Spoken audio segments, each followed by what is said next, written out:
নমস্কার সাংবাদিক বন্ধুদের। আজকে 2023-এ যে আমাদের দুর্গোৎসব, ওই দুর্গোৎসব আজকে আমরা খুঁটি পূজার মাধ্যমে সম্পন্ন করতে চলছি। সবারই জানা হয়ে গেছে মোটামুটি যে আমাদের এবার যে থিম এই বেনারসের মণিকর্ণিকা ঘাট।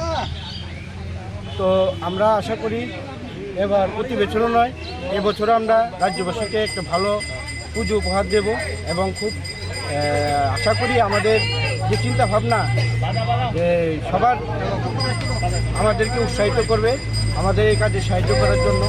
বিশেষ করে আমাদের এলাকাবাসী, ক্লাব প্রেসিডেন্ট, ক্লাব সম্পাদক, পুজো কমিটির প্রেসিডেন্ট, সবাই আমাদের খুব সাহায্য করবে এই পূজাতে আমাকে।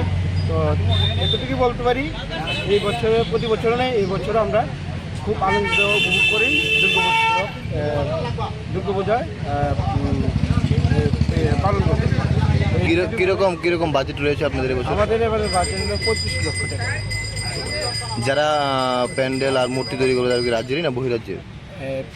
আমাদের যে প্যান্ডেল শিল্পী উনি কলকাতার আনন্দ দেবনাথ, আর আমাদের যে প্রতিমা শিল্পী আছে উনি লোকাল শ্রী প্রদীপ পাল, ওনার লঙ্কমরা ওনার বাড়ি, উনি আমাদের প্রতিমা তৈরি করবে।